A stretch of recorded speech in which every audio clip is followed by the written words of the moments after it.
Babyeyi, inshuti, bavandimwe, banyeshuri bari mu biruhuko turabasuhuje.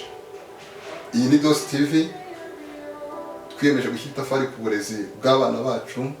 Turabasaba kugira ngo dukurikire, tujye inama, turebe ku buryo abana bacu bakwiga neza kandi bakagira iterambere mu buzima bwabo. DOS TV ni umurongo uzajya ubaganiriza ku burezi bw'abana bacu, tukareba uburyo twafasha abana kwiga neza mu ishuri, gukurikira amasomo, kujya inama n'ababyeyi, guhana ibitekerezo ndetse no gufashanya kugira ngo umwana najya ku ishuri koko acyure icyamujyanye ariko bumenye. Uyu murongo rero turabasaba kugira ngo mujye mudufasha mu gukurikire, mutange ibitekerezo byanyu kugira ngo turebe ko twese twafatanya guteza imbere uburezi bw'abana bacu. Uyu munsi muri kumwe na Jean Paul Nkurunziza, mwarimu wegeranyije ibitekerezo kugira ngo turebe uburyo twafatanya gutegura itangira ry'amashuri y'umwaka wa 2023-2024.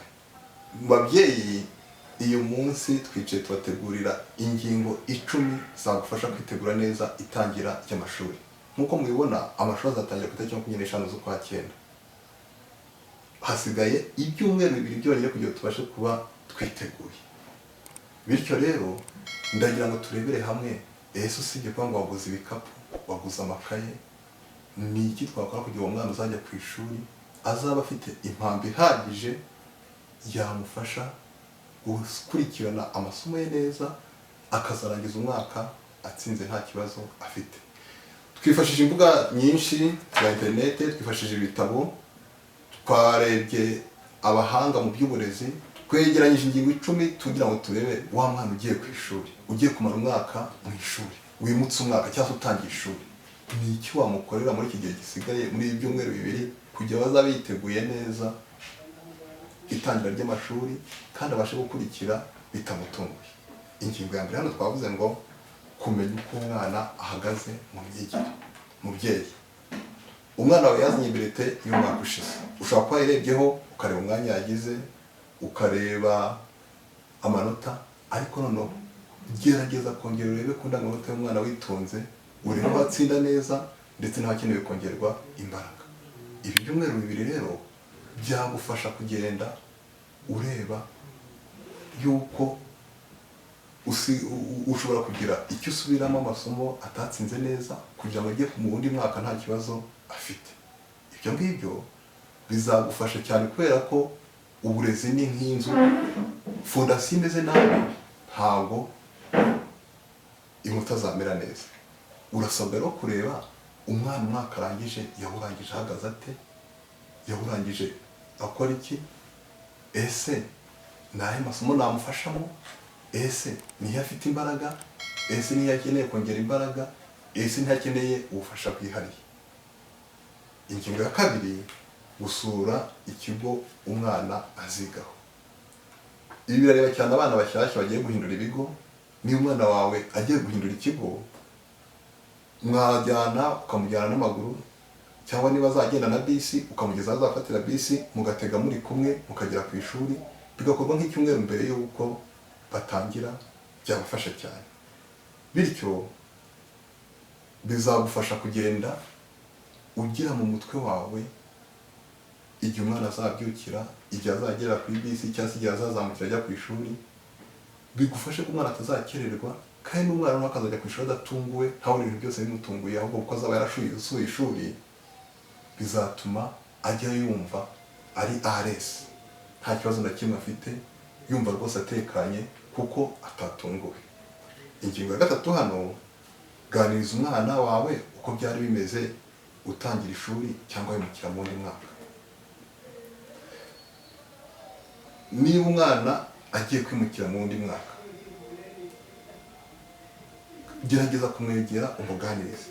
Ishuri rishobora kuba umutwaro ku mwana, kumva kuzinduka ajyayo, amasomo umuvuduko wamushyiraho bimuremereye. Mutinyure, muganirize, ibande ku bihe byiza wagiriye ku ishuri, mu ijwi ryiza mubwira akamaro k'ishuri, mwibutsa inshuti mwahuriyeho ku ishuri mukaba mukiri kumwe, mubwira mwarimu mwiza mwahuye, uturirimbo wahigiye, fata umwanya mukine twa dukino twa kera. Ibi bizafasha umwana kumva ko ishuri ari ryiza. iki mukiteho cyane. Burya yaba umwana wa materineri, yaba umwana wa pirimeri, yaba wa segonderi, ishuri rishobora kuba ahantu umwana yumva yishimiye kujya cyakumva hari ahantu atinya. Wowe mubyeyi rero uko uganira n'umwana umutinyura bizamufasha cyane rwose kumva akunze ishuri bitewe na experience wagiye ugirirayo, ibyiza abonyeyo. Byibandeho cyane kugira umwana yumve ko ishuri rimufitiye akamaro, atari ukwiga gusa ahubwo no mu buzima bwose buri imbere. Ingingo ya 4, muganirize ibyo azahura nabyo mu mwaka agiyemo. Umwana wagiye kwimukira mu mwaka mushya, muganirize mu magambo yoroshye ku byo aziga muri uwo mwaka. Babyeyi, umwana kenshi aba yumva afite amatsiko y'ibyo azahura nabyo. Igihe rero agiye kwimukira mu mwaka ukamuganiriza, ukavuga ati ngewe byemeze gutya niga muri uyu mwaka, umwana wenda uvuye mu wa mbere ushobora kumubwira ati tugiye mu wa kabiri twatangiye kwiga ibihekane, dutangira kwiga imibare ikomeye. Mukaganira, ukamutinyura, ukamubwira ko nta kibazo, ndetse wakumva utabifitiye ubumenyi neza ushobora no kwegera mwarimu we akakugira inama, akakubwira ibyo bazabigamo, bityo umwana azagera muri uwo mwaka yiteguye neza kandi adafite ubwoba, kuko abana burya batinyurwa n'ababyeyi cyane. Ingingo ya 5, ongera ugarura akamenyero k'ishuri mu mwana, icyo bita rutine mu Gifaransa.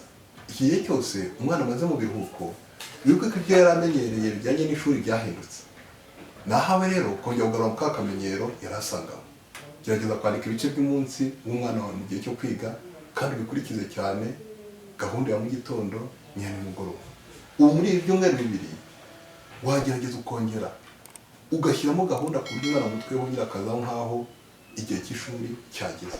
Bityo najya gutangira kuri wa munsi wa mbere w'ishuri ntabwo azaba atunguwe, ahubwo azaba yariteguye neza. Gahunda y'umugoroba ishobora kuba igizwe ko agomba gukaraba, agakora imikoro, ariko ku ngubu nta mikoro ihari, ushobora kumuha igitabo agasoma, ashobora gusubira mu makayi ye, bityo muri we akabanza akagira cya kintu cyo kwitegura, kumva ko igihe cy'ishuri cyageze. Yamara kwitegura ukamubwira ko agomba koza amenyo, ubundi akajya kuryama, kandi akaryama ku masaha nk'ayo asanzwe aryamira mu gihe cy'ishuri kugira ngo abashe kubyukira ku gihe gito. Ingingo ya 6, menyereza umwana kugira icyo yikorera, aricyo twakwita autonomy mu rurimi rw'Igifaransa. Ubushakashatsi bwerekanye ko abana bagira uruhare mu gutegura ibikoresho byabo, gufunika amakayi, gutunganya impuzankano z'ishuri n'utundi tuntu twose tujyanye n'ishuri, batangira biteguye neza kurusha umwana wabikorewe n'ababyeyi. Mubyeyi rero, ukurikije imyaka y'umwana, turagira ngo umufashe kugira ibyo yakwikorera bijyanye no kwitegura iritangira ry'amashuri. Ashobora gufura iniforume, ashobora gusufura amasogisi, guhanagura inkweto, gufunika amakayi mufatanyije, kwandikaho amazina, kwandikaho buri kayi kigenewe. Itwo ni utuntu dufasha umwana wawe kwitegura mu mutwe we, kandi bizamufasha no mu buzima buri imbere, kuko azakora atazi ko agomba gukorerwa ibintu byose, ahubwo hari ibintu agomba kwikorera mu buzima bwe. Ingingo ya 7, umwana wawe agabanye umwanya amara imbere y'ibikoresho by'ikoranabuhanga. Ubu iki ni igihe cyiza ko umwana wawe yava imbere ya televiziyo, telefone na mudasobwa, akagabanya umwanya hamara, ahubwo akongera umwanya wo kongera kwitoza gusoma, gusubiramo. Ariko ibi ntabwo bizagerwaho ari uko umwana mwabikwiye wenyine, ahubwo nuko umuryango wose ugomba guhindura gahunda kugira ngo igihe cya televiziyo kibe gitoya, ahubwo igihe kinini umwana asubire mu masomo ye, agire n'ibindi byose akora byamufasha kwitegura itangira ry'amashuri. Ingingo ya 8, umwana wawe wongere umumenyereze kuryama kare, akabyuka kare. Gerageza gutangira kumenyereza umwana kuryama ku masaha y'ishuri byibura ibyumweru 2 mbere yuko atangira. Muri iki kiruhuko tuba twararetse abana bakaryama igihe bashakiye, bakaza no kubyukira igihe bashakiye.